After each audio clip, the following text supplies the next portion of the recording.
ፍቅርና ጤና ለእናንተ ይሁን። ድንቅ የቻናላችን ቤተሰቦች እንኳን ወደ ዓለም ዋንጫው ልዩ የመረጃ ትንተናችን በሰላም መጣችሁ። ትላንት በሰሜን አሜሪካ ምድር የተደረጉ ጨዋታዎች በእግር ኳስ ታሪክ ውስጥ ለዘላለም የሚታወሱ ደመቅ ያሉ ምዕራፎች ጥለውን አልፈዋል።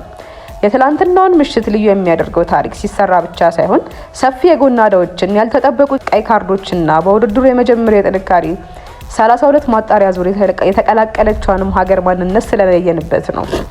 ዛሬ እያንዳንዱን ጨዋታ ከሜዳ ጀርባ የነበሩ ሚስጥሮችና የተጫዋቾችን ስሜት እጅግ ረዘም ባለና ማራኪ በሆነ መልኩ እንተነተናለን። እስከ መጨረሻው ሰከንድ ድረስ አብራችሁን በመቆየት የእግር ኳስን እውነተኛ ማዕበል ተጋሩ።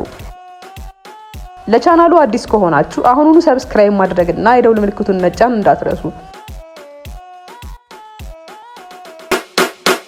ዝግጁ ከሆናችሁ ወደ መጀመሪያው ታሪካዊ ፍልሚያ እንለፍ።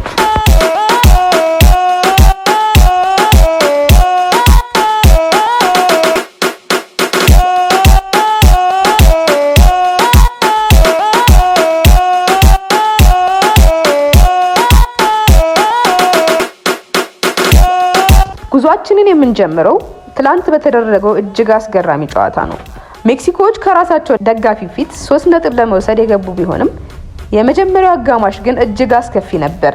ቡድኑ መናበብ አቅቶት ደቡብ ኮሪያዎች በመከላከያ መስመራቸው ላይ ከፍተኛ ጫናን ፈጥረውባቸው ነበር። አልፎ ተርፎም በመጀመሪያው አጋማሽ ማጠቃለያ ላይ የሜክሲኮ ደጋፊዎች በገዛ ቡድናቸው እንቅስቃሴ ተበሳጭተው በታላቅ ፉጨትና ሁከት ነበር ወደ መልበሻ ክፍላቸው የሸኟቸው። ነገር ግን በሁለተኛው አጋማሽ አሰልጣኝ ሃቪየር አጊሬ ቡድኑን ቀስቅሰው ይዘውት ወጡ።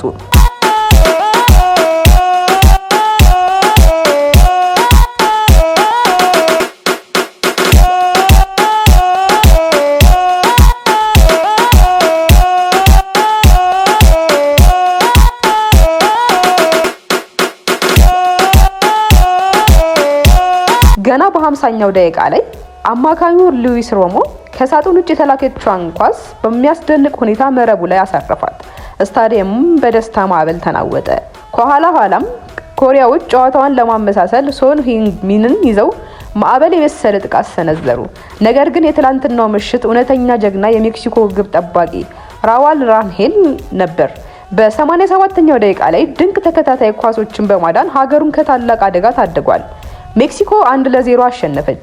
በ6 ነጥብም ወደ ቀጣዩ ዙር አለፈች። በዛም የመጀመሪያው ሀገር መሆን ችላለች።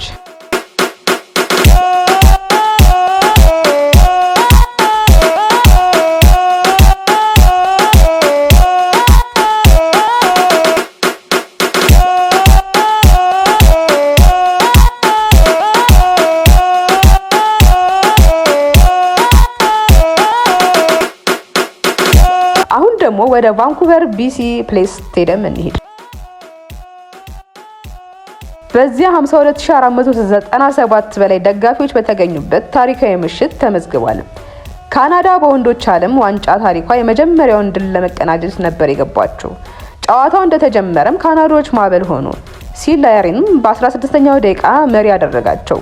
በመቀጠልም ኮከቡ አጥቂ ጆናታን ዴቪድ ድንቅ ሃትሪክ በመስራት 3 ጎሎችን በማግባት የካናዳን የደስታ ምሽት መርቷል።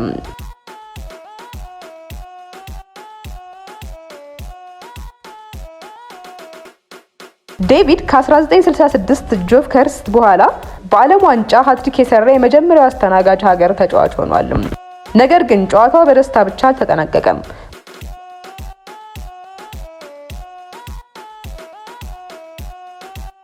በሁለተኛው አጋማሽ መጀመሪያ ላይ የካናዳው አማካኝ ኢስማኤል ኮኔ ላይ ከጀርባ በተሰራበት አስከፊ ጥፋት እግሩ ተሰብሮ በቃሬዛ ወደ ሆስፒታል ሲወሰድ ተጫዋቾች አልቅሰዋል።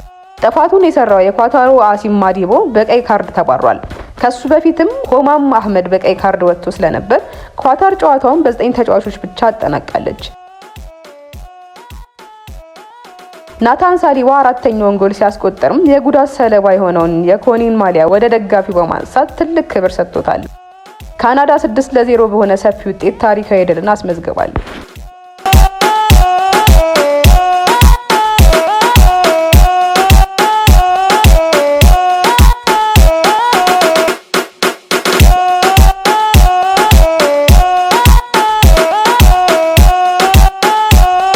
በሎስ አንጀለስ አንጀለስ ስታዲየም የተደረገው የስዊዘርላንድ እና ቦስኒያ ጨዋታ ደግሞ የእግር ኳስ ተለዋዋጭነትን ያሳየ ልዩ ክስተት ነበር። ጨዋታው እስከ 73ኛው ደቂቃ ድረስ ያለምንም ጎል 0-0 ቀጥሎ ስለነበር ስታዲየሙ በጭንቀት ተውጦ ነበር። ነገር ግን በ74ኛው ደቂቃ ላይ ተቀያሪው የ20 ዓመቱ ወጣት ጆሃን ማንዛባምቢ ወደ ሜዳ በገባ በ3 ደቂቃ ውስጥ አስደናቂ ጎል አስቆጥሮ ስዊዘርላንድን መሪ ያደረገ። ከኋላም የቦስኒያው ታሪክ ሙሃሪሞቪች በ80ኛው ደቂቃ ላይ በቀይ ካርድ መባረሩ ጨዋታውን ለስዊዝ ይበልጥ አመቻቸው። ሩቫን ቫርጋስ በ84ኛው ደቂቃ ሁለተኛውን ሲጨምር ማንዛምቢ በ9ኛው ደቂቃ ላይ ድጋሜ ሶስተኛውን አስቆጠረ። በጭማሪ ሰዓትም ቦስኒያ አንድ ማስተካከያ ጎል ብታስቆጥርም በ97ኛው ደቂቃ ላይ የቡድኑ ካፒቴን ግራንቲስ ዣካ በፍጹም ቅጣት ምት አራተኛውን ጎል አክሏል። ጨዋታውንም 4-1 በሆነ ውጤት አሳርጎታል።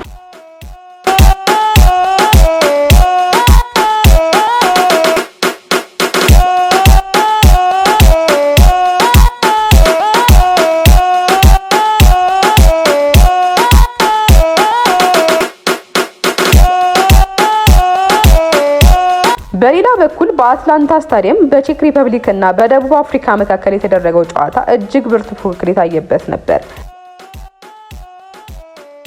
ቼክ በአልኪ ጎል ቀድማ መሪ ብትሆንም ደቡብ አፍሪካዎች ተስፋ ሳይቆርጡ ተዋግተዋል። በመጨረሻም በጨዋታው ማጠናቀቂያ ላይ ባገኙት የፍጹም ቅጣት ምት ጨዋታውን 1-1 በሆነ አቻ ውጤት አጠናቀዋል።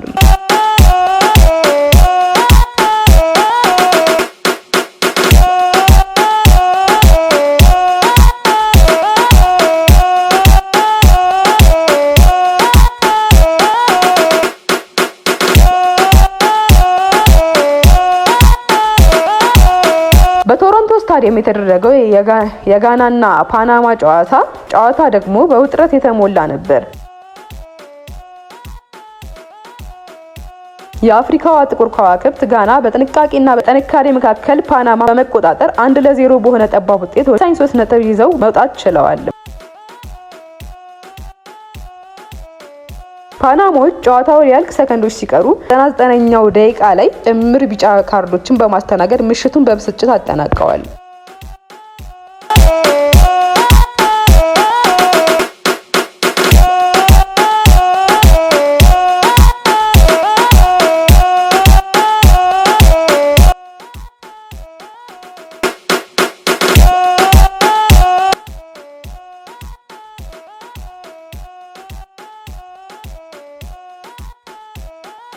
የአውሮፓ፣ የአፍሪካ፣ የኤዥያ እና የሰሜን አሜሪካ ሀገራት የተጋጩበት የትላንትናው ምሽት የዓለም ዋንጫ ድራማ ይህንን ይመስል ነበር። ካናዳ ያስመዘገበችው ታሪካዊ ድልና የኮኔ ጉዳት ወይስ የሜክሲኮ ወደ ቀጣዩ ዙር ማለፍ እና የግብ ጠባቂው ጀግንነት እናንተን ይበልጥ አስገረማችሁ? ከታች ባለው የኮሜንት ሳጥን ላይ ሀሳባችሁን በሰፊው አጋሩን። ቪዲዮውን ከወደዳችሁት ላይክ ማድረጋችሁን እና ለጓደኞቻችሁ ሼር ማድረጋችሁን አትዘንጉ።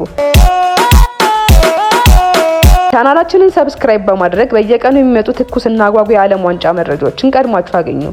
ዛሬ ምሽት ድንቅ ጨዋታዎች ይጠብቁናል። በሌላ ማራኪ ቪዲዮ በድጋሚ እስክንገናኝ ድረስ ፍቅርና ሰላም ለእናንተ ይሁን። ቻው።